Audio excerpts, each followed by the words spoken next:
The purpose of this program, Finding Significance, is to help you exactly where you are. Every life is different, but there's a lot of similarities. So I'll just paint this picture to Jim Riefenberger. We've been talking about this guy. It's an interesting story. His name is Pat. Pat's extremely talented in his industry, but his industry is struggling. It, like many, is in a little bit of decline. And we see this in many different occupations. We see it in journalism, we see it in broadcasting, we see it in some of the banking sectors. A lot of manufacturing is in decline. His industry also is in decline. He's a good worker, but he's watched the business kind of cycle down. They're letting people go. He is worried that he may not even have a job, and he's not really sure what kind of retirement plan he's going to have. But he doesn't know really what else he can do because he's burned out. I mean, he's started to, check out of the meetings because they're rolling some new project out, which sounds an awful lot like the one that didn't work 10 years ago. If he says that, then he's called, not a team player, and that makes him a little bit chippy. He's wondering what he's even doing there, and yet he's there because he needs the check, at least for a while. He's trying to figure that whole thing out. And Jim, what a knot he has put himself in. He says it this way: I'm burned out. Wow, right? I mean, when a guy is like that, what in the world can you do except just kind of sit with him for a little bit and say, man, it's tough. Yeah, looking at his knot, I'd like to sit with Pat for a minute and identify the problems going through his mind. I think the uncertainty about his future. I think there's fear in losing his job. At first, it was about his kids. Well, his kids have now left the house, right? So it can't be about the school activities. They're out there living their life. His wife has some health issues, and those are draining. And he just is sitting there wondering, what's the point? And he trudges into work every day, and it's just not a good place to be. When we help people find significance, there's always three stages. The first is clarity. Clarity gives you energy, and then we start this journey to fulfillment. So let's start at the beginning with Pat and with clarity. Tell me what you found out. So when Pat did the significance masterclass, we kind of broke the steps down. The first four steps kind of go together in clarity. So step number one is he did the talent code profile with me. It's a tool that I spent 15 years plus developing. It's like a personality profile with a little bit of something special to it. But So let's pull this Pat, up here. yeah. I have the wheel showing up here. So who was he on the wheel? So Pat was a promoter. If you look at that wheel, he's in the upper right corner. So Pat is kind of a combination of the two next to him. He's creative and he likes to connect with people.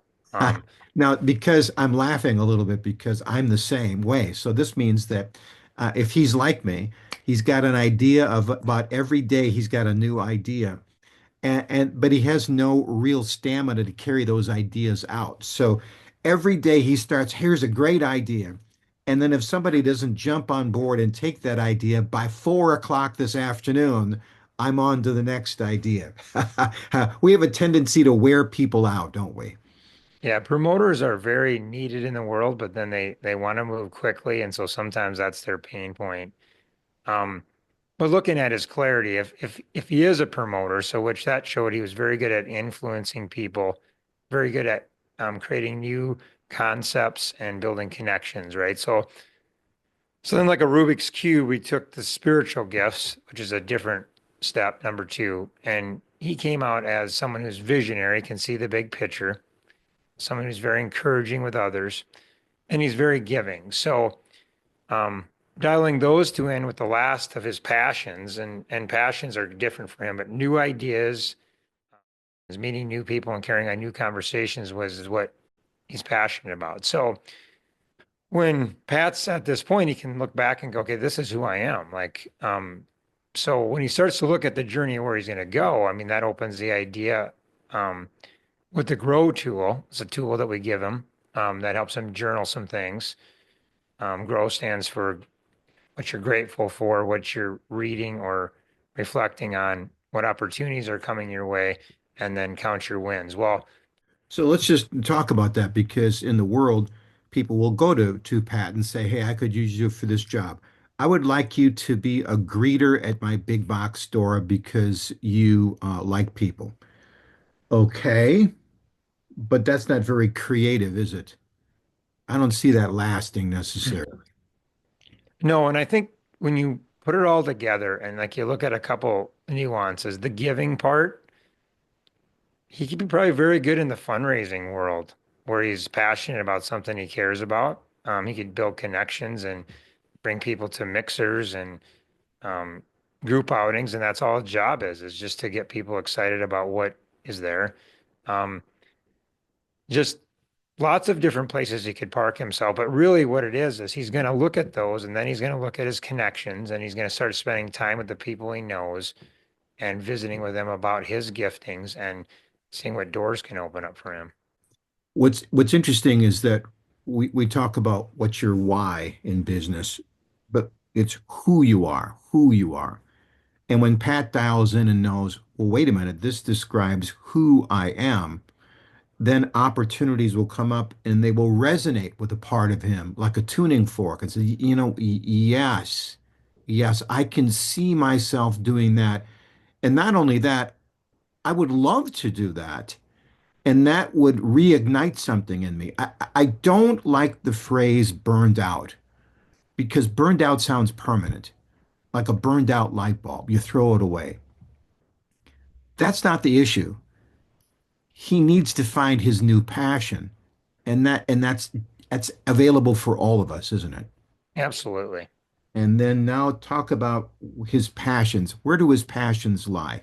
Well, he gets his passions from people and talking and developing relationships, and he gets his passions from using his creative side, which could mean the giving opportunities that are out there that he'd be passionate about. And any type of conversation starter relationship building he'd be excellent at. Hmm. Hmm. I was thinking I was at an amusement park in Florida, and I was watching the person who was driving the water taxi. And she was talking to people, selling all the places in the community that there were to eat. And that was not what she was paid to do. She was paid to drive the water taxi, but she was connecting with people. She was full of stories, and she was just absolutely like a genius of great places to eat in the Orlando area. Now, she may never get a kickback from those restaurants, right? But she was doing what she loved.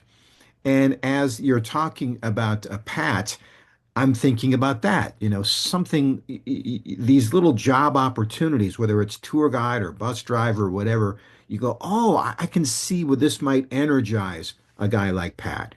And you're probably wondering a little bit like, okay, how is that by itself everything? It's only a piece of this program, and we'll talk in the next episode about how he gets his energy from that and gets moving on that. But I think what it does is it shifts him from being burnt out and stuck to seeing his true identity and then paving a path to get there. That's an excellent point, and we'll leave it on that. So, when we pick up Pat's story next episode, maybe you can listen along, go, oh, I see where I can apply some of his life's lessons to my own. So we're taking people with giving them clarity, which will give them energy, which will drive them to some sort of fulfillment or purpose or contentment in life. Now, if you have any questions, just reach out to us with what those would be. We also have the Talent Code profile, a very affordable personality profile. And of course, we have the Master Class, which is a 12-week program, includes conversations with Jim, Zoom videos, all kinds of things to help you in that process. But if you just have a question, send it to us. And if you just want to listen, well, we'll see you next time. I'm Jeff Gould. And I'm Jim Riefenberger. God bless.